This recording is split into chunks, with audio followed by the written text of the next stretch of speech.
महायोगी उपाध्याय श्री गुप्ती सागर जी गुरुदेव के प्रवचन और लेटेस्ट धार्मिक भजन व कार्यक्रम निशुल्क देखने व सुनने के लिए हमारे YouTube चैनल गुप्ती धाम को आज ही सब्सक्राइब करें और सबसे पहले देखने के लिए बेल आइकन पर क्लिक जरूर करें। ओम नमः सिद्धेभ्यः। ओम नमः सिद्धेभ्यः। ओम नमः सिद्धेभ्यः।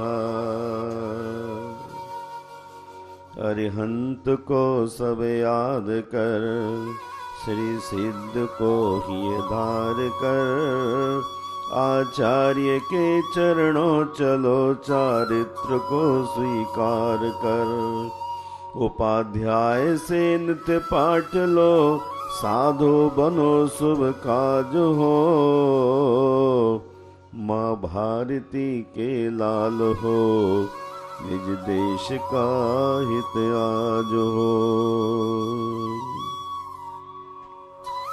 जय बोलिए विश्व बंधु भगवान महावीर स्वामी की, विश्व गुरु संत शिरोमणि आचार्य गुरुवर विद्यासागर मुनि राज की।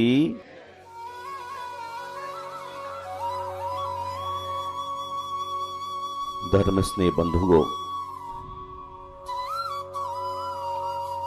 जीवन की आपाधापियों से हमें मुक्ति पाना है तो निश्चय ही संवेग, वैराग, संयम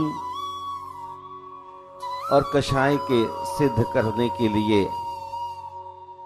12 भावनाओं का चिंतन मन रूप खंबे से बांध दिया जाए।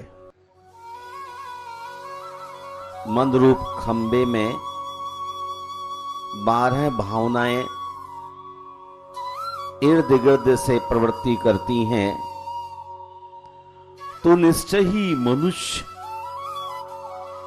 यहां वहां की अनर्गल प्रवृत्ति नहीं कर पाता। जिस प्रकार महाबत उपद्रव से रक्षा करने के लिए बलवान हाथी को अलान स्तंभ से बांधकर रखता है, उसी प्रकार मुनिजन विषय कषाय आदि से मन का संरक्षण करने और धर्मानुराग को वृद्धिंगन करने के लिए 12 भावनाओं को मन में बांध के रखते। जैसे पर्स में हमेशा जीवन की आवश्यकताएं पूरी करने के लिए मनी पड़ी रहती है आपकी, वैसे ही कर्मों की नजरा करने के लिए 12 भावनाएं मन रूपी खम्भे से बांध के चलने की जरूरत है। ये 12 भावनाएं कौन सी हैं? अनित्य भावना, असरण भावना, संसार भावना, एकत्व भावना, अन्यत्व भावना, असुचि भावना, आश्रव संबर निर्जरा, धर्म भावना, लोक भावना और बोधि दुर्लभ भावना। ये 12 भावनाएं हमारे जीवन के लिए कर्म बंध से मुक्ति दिलाती। हमारा संवेग, हमारा वैराग और 13 प्रकार का चारित्र संयम पुष्टि को प्राप्त हो। इसी भावना के साथ 12 भावनाओं का ध्यान लोकांतिक देव होने में भी कारण है। कर्म की निर्जरा के साथ लोक के अंत में पहुंचने के काबिल बनाने वाली ये 12 भावनाएं देखिए तो जरा कभी मुड़ के, मोह जाल में फंसे हुए हैं, कर्मों ने आ घेरा।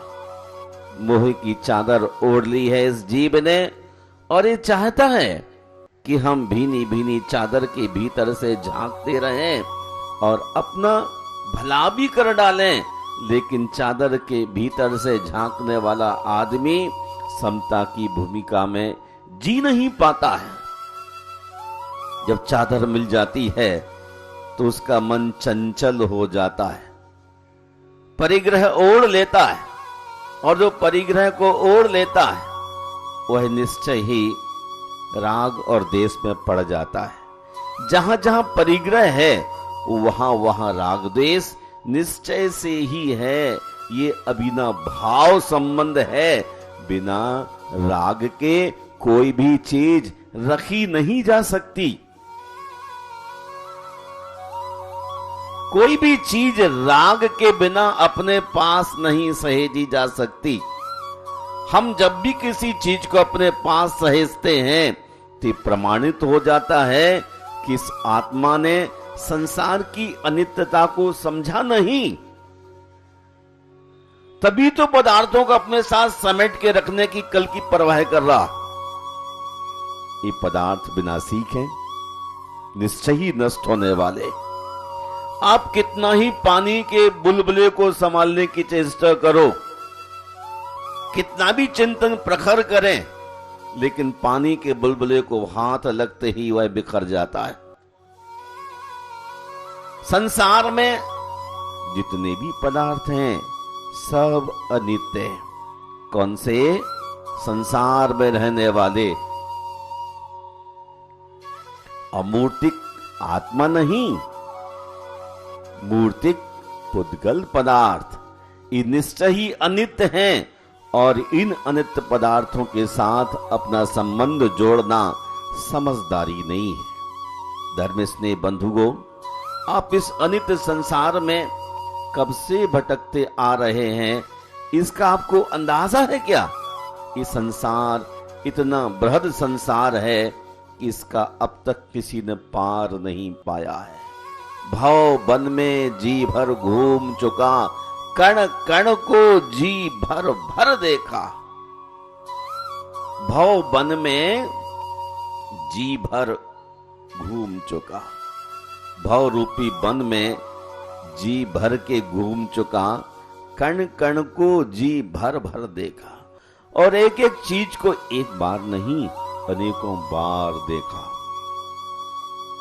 पहली पहली बार यदि कोई आप चीज देख रहे हो तो आश्चर्य हो सकता है, लेकिन जिस चीज को आप बार बार देख चुके हैं, जिन भोगों के लिए अनंत काल से भोगते आ रहे हैं, अभी तक क्या आपकी तृप्ति नहीं हुई? ये तो मिग्रशम मृग तृष्णा के पीछे मुझको न मिली सुख की रेखा। मृग के समान इस धरती के वैभव हैं, जिनको आप बहुत जी भर के बहुत पास से भोगने की चेष्टा करते हैं, लेकिन ये आपके अपने नहीं हैं। झूठे जग के सपने सारे, झूठी मन की सब आशाएं। झूठे जग के सपने सारे। हम कोई दिन का स्वप्न देखते हैं तो कोई रात का स्वप्न देखते, कोई रात के स्वप्न को देख के भयभीत होता है। लेकिन जो आदमी जिंदगी का इतना बड़ा स्वप्न देखता है, फिल्म देखता है, लेकिन संसार से भयभीत नहीं होता। रात थोड़ा गहन स्वप्न आया और आप घबरा गए, शोर मचाने लग रहे, लेकिन आप जन्म से लेके आज तक ये बड़ा जो स्वप्न देख रहे हैं, इस स्वप्न से आपको भय नहीं लगा। जिस रोज आपको संसार से भय लगने लग जाएगा, उसी दिन आप संसार से भाग लेंगे और सोचेंगे इस भवरूपी वन में क्या है। एक एक पदार्थ को छू छू के देखा है, स्पर्श करके देखा है, लेकिन ये सारे पदार्थ ये सब झूठे हैं। झूठी सब मन की आशाएं।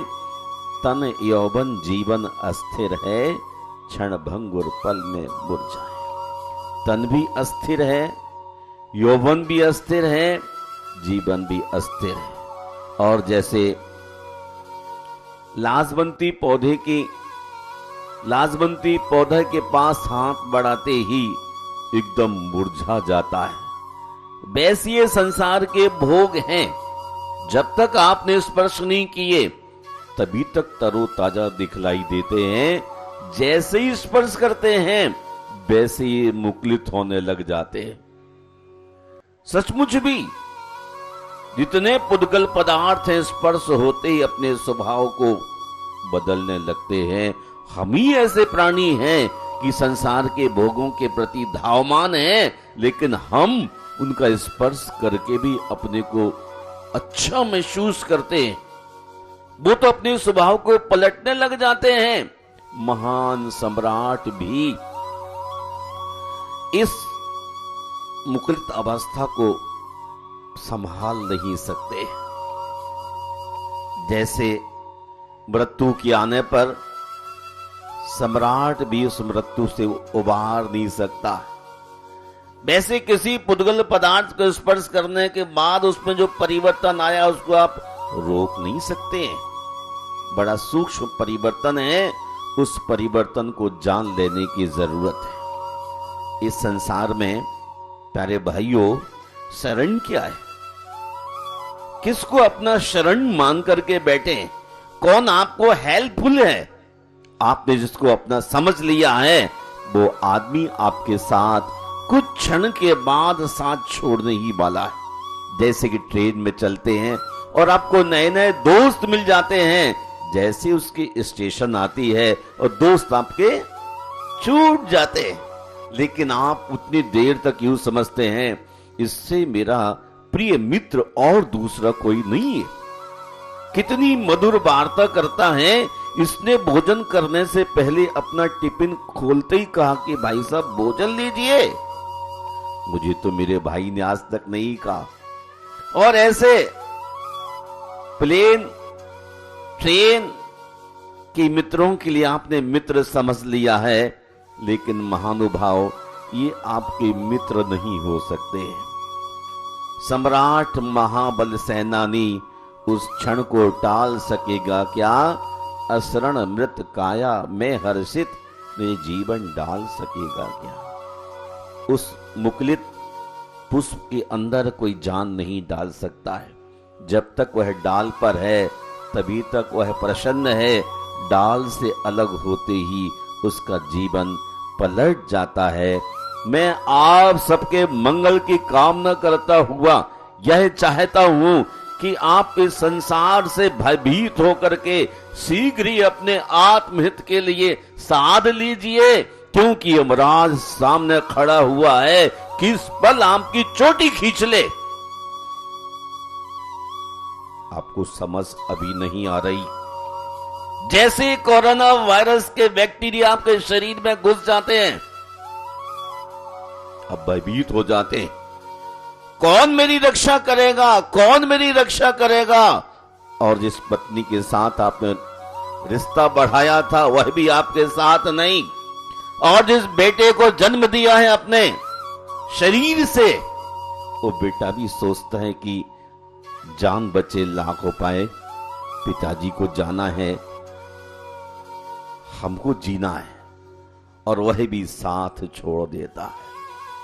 संसार महादुख सागर के प्रभु दुखमय सुख आभासों में मुझको न मिली सुख चरण भर भी कंचन कामनी प्रासादों में। कंचन और कामनी इतना ही नहीं, महान प्रसाद के भीतर भी अभी सुख नहीं मिला। ये रोज हमें चिंतन करने की जरूरत है। आप रोज ही भोजन करते हैं, नित प्रति, सुबह भी, दोपहर भी, शाम भी, और रात को भी नहीं छोड़ते। मिल जाए तो जब भोजन के लिए हर रब तैयार होते हैं, तब 12 भावनाओं के चिंतन के लिए हम अपने लिए हरदम तैयार क्यों नहीं रखते? जो आदमी हरदम 12 भावनाओं का चिंतन करता रहता है, उसकी जिंदगी में निश्चय ही संसार से भीति बनी रहती है, और वह शरीर से वैराग को प्राप्त हो जाता है।